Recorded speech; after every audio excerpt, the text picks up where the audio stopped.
सबको जय मसीह की, सबको जिसमरान। थोड़ा सा लेट हो गया एक्चुअली, थोड़ा मैं बिजी था जिसके चलते हम लोगों का ये वीडियो नहीं बन पाया। हमारा ये परमेश्वर का वचन से जो हम लोग हमेशा अपने आप को तृप्त करते हैं, लेकिन थोड़ा सा हम परेशान थे। हमारे स्कूल का जो है ना प्रचार का प्रोग्राम चल रहा था और इधर थोड़ा सा माँ का थोड़ा आँख में प्रॉब्लम है, उसके चलते भी थोड़ा तो दिक्कत में पड़े हुए थे, जिसके चलते है ना वीडियो अपलोड नहीं हो पाया। चलिए आज हम लोग परमेश्वर के वचन को लेकर आए हैं और सबसे सुंदर वचन हमने आपके लिए चुना है और परमेश्वर की अगुवाई से आज हम लोग इस वचन पे चिंतन और मंथन करेंगे। परमेश्वर हम सबों से एक बात कहता है कि अगर हम उसको पुकारते हैं सच्चे मन से अगर हम पुकारते हैं परमेश्वर को तो हमारी सुनता है ना। ऐसे ये हमारा पवित्र शास्त्र में ये लिखा हुआ हमको मिलता है। सच्चे मन से अगर हम पुकारते हैं परमेश्वर को तो हमारे निकट आता है, ऐसा परमेश्वर के वचन में ये लिखा हुआ है। चलिए हम लोग आज देखते हैं भजन संहिता की पुस्तक और उसका 145वां अध्याय और उसका 18वां वचन को हम लोग पढ़ते हैं। जैसा लिखा हुआ है भजन संहिता की पुस्तक 145 उसका 18वां वचन, जितने यहोवा को पुकारते हैं अर्थात जितने उसको सच्चाई से पुकारते हैं उन सबों के वह निकट रहता है। आमीन। तो ये वचन कितना खूबसूरत है। यहोवा को अगर आप पुकारते हैं सच्चे मन से अगर पुकारते हैं तो वो आपके निकट, हमारे निकट वो रहता है, ये हमें वचन बताती है। तो सबसे पहले हम सच्चाई के बारे में थोड़ा बात करें कि सच्चाई से पुकारने का मतलब क्या है। ये क्या सभी लोग जो पुकारते हैं परमेश्वर को ये सच्चे मन से नहीं पुकारते हैं? क्या लोग झूठे मन से भी पुकारते हैं परमेश्वर को? ऐसा क्या होता है क्या? नहीं। सच्चे मन का जो सच्चाई से पुकारने का मतलब यह है कि आप जिस चीज के लिए पुकार रहे हैं, किसी भी कोई भी कारण हो, आप किसी भी वजह से जो पुकार रहे हैं परमेश्वर को, तो वो वजह सच्चा होना चाहिए। ये मतलब है सच्चाई से पुकारने का मतलब। तो आप परमेश्वर को जानते हैं कि सच में पुकार रहे हैं, लेकिन ये जो वचन है कि सच्चाई से पुकारने का मतलब यहाँ हमें यही बता दी है कि आप जो परमेश्वर को पुकार रहे हैं उसका वजह सच्चा है ना। बेमतलब का परमेश्वर को आप नहीं पुकार रहे हैं, आपके पुकारने के पीछे सच्चाई है, इसलिए परमेश्वर को पुकार रहे हैं तो वो हमारे निकट आता है, ये हमें वचन बताती है। तो यही है सच्चाई का मतलब। सच्चे मन से तो पुकारते ही हैं, बिल्कुल सच्चे मन से, लेकिन सब मन सच्चे होने से नहीं आता नहीं है, आपका वजह भी सच्चा होना चाहिए। उदाहरण के लिए अगर हमको भूख लगी है, सच्चे में भूख लगी है हमको, तो मैं खाना मांगूंगा। तो खाना मांगने का मेरा जो वजह है वो सच्चा है, मैं झूठे खाना नहीं मांगता क्योंकि मुझे भूख लगी है। और इस चीज को परमेश्वर देखता है कि सच्चे में इनको भूख लगी है, इनको खाना चाहिए। तो परमेश्वर अपने हिसाब से, हमारे हिसाब से नहीं कि हमने मांगा तुरंत, जैसे दुकान में होटल में है ना कि लो पैसा दे हमको खाना दो, ऐसा नहीं होता। उनका योजना कुछ और ही होता है जो हमारे समझ से परे है। हम परमेश्वर की योजना को, उनकी व्यवस्था को हम नहीं समझ सकते। अगर ऐसा होता कि परमेश्वर का समझ मनुष्य को आ जाता तब तो लोग कुछ भी कर सकते थे, कुछ भी मांग सकते थे। तब तो एक आम गतिविधि जो होता है ना दुनिया में, कुछ भी चीज हम लोग अपने हिसाब से कर लेते हैं, वो ऐसे होता। तो परमेश्वर और हमारे बीच में कोई फर्क नहीं रहता। तो परमेश्वर ने फर्क रखा है अपने और हमारे बीच में। परमेश्वर के बीच और हमारे बीच फर्क है। इस फर्क को उन्होंने रखा है कि कोई भी चीज हमारी इच्छा के मुताबिक नहीं होगा, वो परमेश्वर की योजना के मुताबिक होगा, लेकिन पूरा करेगा। ये कहने का मतलब है। तो अगर हम पुकारते हैं परमेश्वर को तो वो हमारे निकट रहेगा। वो और निकट रहने का मतलब यही है कि वो हमारे चीज़ों को, हमारी ज़रूरतों को पूरा करेगा। वो हम नहीं जानते, आप नहीं जानते, और आपके और हमारे हिसाब से नहीं होगा, वो उनके हिसाब से होगा। तो इसीलिए परमेश्वर जब भी देता है या जब भी हमारे पास आते हैं तो हम तुरंत उसको समझ नहीं पाते हैं, लेकिन जब हम उसका विश्लेषण करते हैं, जब उसके बारे में हम चिंतन करते हैं, तो हमें पता चलता है कि ये काम जो हुआ, जो भी मेरे साथ हुआ, चाहे अच्छा हो या बुरा हो, परमेश्वर के द्वारा ही हुआ।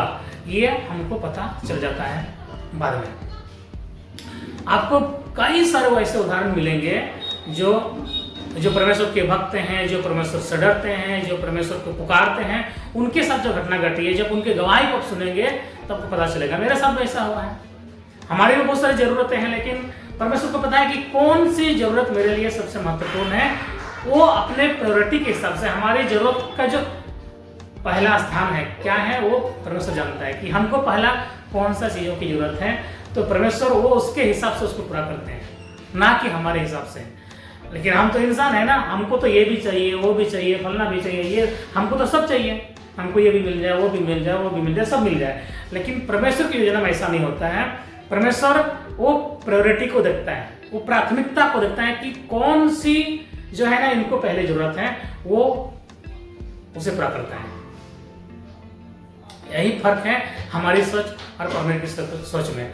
तो आप बोलेंगे कि आपने क्या परमेश्वर से बात किया है क्या, कि आप बता रहे कि उसकी सोच ये है, हमारी सोच नहीं। ये आत्मिक चीजें हैं, ये देखने से, समझने से, और परमेश्वर के जो करीब जो लोग रहते हैं, वचन के चिंतन मनन से परमेश्वर आत्मा में बात करता है। ये क्योंकि परमेश्वर आत्मा है, वो जीव है ना, आत्मा है, वो प्राणी, हम जैसे फ्लैश बॉडी नहीं है, वो शारीरिक जैसे हम घूमते हैं, नजर आते हैं, वैसा नहीं है, आत्मिक है वो। तो आत्मिक चीजें ना आत्मा से ही होती है।